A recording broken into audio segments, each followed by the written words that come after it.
VDG education and knowledge channel पर सभी का स्वागत है।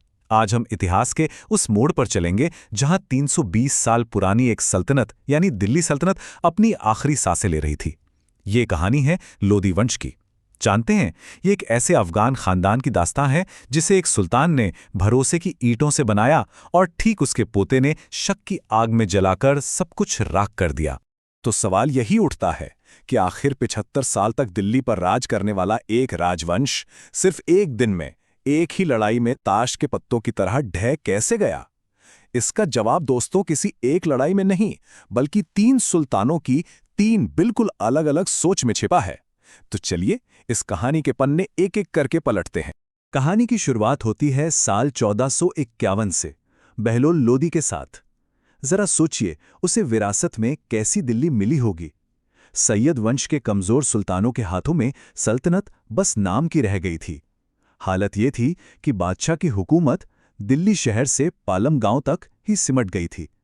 चारों तरफ जो भी जमींदार या सूबेदार थे, वो खुद को ही बादशाह समझकर बैठे थे। इसी को कहते हैं राजनीतिक बिखराव। मतलब सेंटर में बैठा सुल्तान तो बस नाम का राजा था, असली पावर तो बिखर चुकी थी। सल्तनत का खजाना बिल्कुल खाली था, क्योंकि कोई टैक्स देने को तैयार ही नहीं था। दिल्ली के पास ना ताकत बची थी, ना ही कोई इज्जत। ऐसे माहौल में एक नए राजवंश को खड़ा करना, आप सोच सकते हैं, लगभग नामुमकिन था। और यहीं पर बहलोल लोदी की समझदारी काम आई। उसका असली हथियार तलवार नहीं, बल्कि उसका व्यवहार था। वो ये बात अच्छी तरह जानता था कि उसकी असली ताकत उसके अफगान सरदार हैं, और ये सरदार बड़े आजाद ख्याल के लोग थे, जिन्हें बराबरी का दर्जा चाहिए था। इसलिए बहलोल कभी सिंहासन पर नहीं बैठा।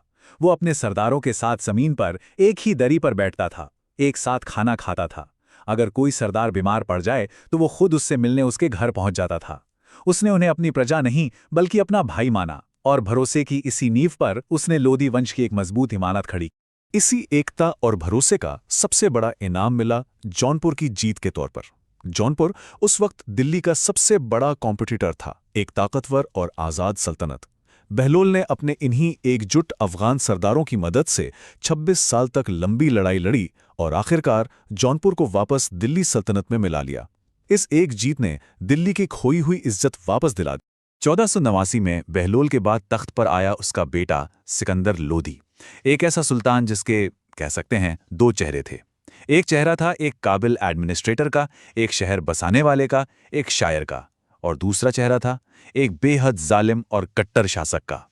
उसने लोदी सल्तनत को उसकी ऊंचाइयों तक तो पहुंचाया, लेकिन इसकी एक ऐसी कीमत चुकानी पड़ी जो आगे चलकर बहुत भारी पड़ी। सिकंदर लोदी के कैरेक्टर का ये कॉन्ट्रास्ट देखिए। एक तरफ उसने आगरा जैसा खूबसूरत शहर बसाया, जमीन नापने के लिए गजे सिकंदरी जैसा एक स्टैंडर्ड पैमाना बनाया, और वो गुलरुखी के नाम से फारसी में कमाल की कविताएं भी लिखता था। लेकिन सिक्के का दूसरा पहलू बहुत ही काला था।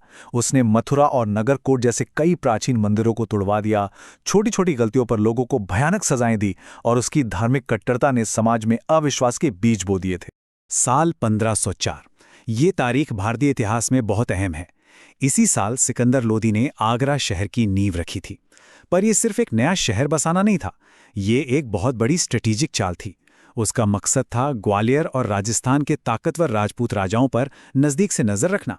और फिर 1506 में उसने आगरा को सल्तनत की नई राजधानी भी बना दिया, और सत्ता का सेंटर हमेशा के लिए दिल्ली से आगरा शिफ्ट हो गया। ये एक लाइन सिकंदर लोदी के राज करने का पूरा तरीका बता देती है। उसने अपने पिता की बराबरी वाली पॉलिसी को बिल्कुल पलट दिया। उसने अफगान सरदारों के दिलों में अपनी सत्ता का ऐसा खौफ और ऐसा दबदबा बना लिया था कि वो उसके हुक्म के आगे सिर तक नहीं उठा सकते थे। ये उसकी ताकत जरूर थी, लेकिन इसी ताकत ने सरदारों के मन में बगावत का वो लावा भी तैयार कर दिया था, जो बस फटने का इंतजार कर रहा था। और अब कहानी पहुंचती है साल 1517 में, आखिरी सुल्तान इब्राहिम लोधी के दौर में।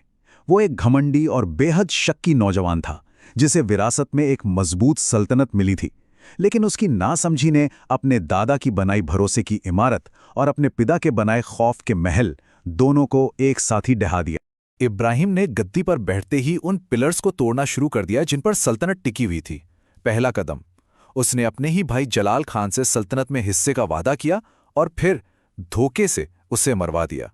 दूसरा, उसने अपने पिता के सबसे वफादार और बूढ़े वजीर मियां भुइया को सिर्फ शक के आधार पर जेल में डाल दिया, जहां वो गुमनामी में मर गए। और तीसरा, उसने बड़े बड़े ताकतवर अफगान सरदारों को भरे दरबार में जलील करना और उन्हें मौत के घाट उतारना शुरू कर दिया। अब इस जुल्म और अविश्वास का नतीजा क्या निकलना था? जाहिर है, खुली बगावत। जिन अफगान सरदारों के दम पर लोधी वंश खड़ा हुआ था, अब वही उसके सबसे बड़े दुश्मन बन गए।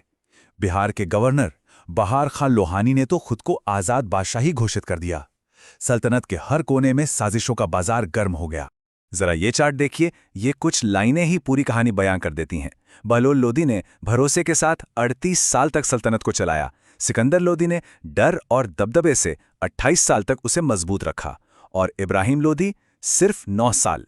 शक और घमंड के ये 9 साल सल्तनत के ताबूत में आखिरी कील साबित हुए। अब हम कहानी के उस मोड़ पर आ चुके हैं जहां हिंदुस्तान का इतिहास हमेशा के लिए बदलने वाला था। जगह थी पानीपत का मैदान और वक्त था एक युग के खत्म होने का और एक नए साम्राज्य के शुरू होने का। देखिए, पतन की रफ्तार कितनी तेज थी। 1517 में इब्राहिम गद्दी पर बैठा। ठीक अगले साल 1518 में मेवाड़ के महान योद्धा राणा सांगा ने उसे खतौली की जंग में बुरी तरह हरा दिया। 1524 आते आते उसके अपने ही सरदार उससे इतने परेशान हो गए कि उन्होंने काबुल के शासक ज़हीरुद्दीन मोहम्मद बाबर को हिंदुस्तान पर हमला करने का न्योता दे दिया। और फिर आया वो साल 1526 और पानीपत की पहली और निर्णायक लड़ाई। ये इतिहास की एक बहुत कड़वी सच्चाई है कि इब्राहिम लोदी के खिलाफ एक बाहरी हमलावर को बुलाने वाले कोई और नहीं बल्कि उसके अपने ही लोग थे। पंजाब का गवर्नर दौलत खान लोदी और सुल्तान का सगा चाचा आलम खान लोदी। इब्राहिम के जुल्मों ने उन्हें इतना डरा दिया था कि उन्होंने सल्तनत की कीमत पर अपनी जान बचाना ज्यादा जरूरी समझा। 21 अप्रैल 1526 पानीपत का मैदान। सोचिए, एक तरफ थी इब्राहिम लोदी के 1 लाख सिपाहियों और 1000 हाथियों वाली विशाल सेना, और दूसरी तरफ बाबर की मुट्ठी भर सिर्फ 15,000 की फौज। लेकिन बाबर के पास वो चीज थी जो हिंदुस्तान की जमीन पर पहले कभी नहीं देखी गई थी, तोपें। कुछ ही घंटों में तोपों की आग और बाबर की एडवांस मिलिट्री स्ट्रैटेजी ने सल्तनत की विशाल सेना को तहस नहस कर दिया। और इस जंग का अंत भी उतना ही ड्रामेटिक था। इब्राहिम लोदी दिल्ली सल्तनत के इतिहास का पहला और आखिरी सुल्तान बना जो जंग के मैदान में लड़ते हुए मारा गया। वो भागा नहीं, एक सिपाही की तरह लड़ा और अपने हजारों सैनिकों के साथ वहीं शहीद हो गया। और ये सल्तनत के पूरी तरह ढह जाने का सबसे बड़ा सबूत था। इब्राहिम लोदी की मौत के साथ ही दिल्ली सल्तनत का 320 साल लंबा सफर भी हमेशा के लिए खत्म हो गया।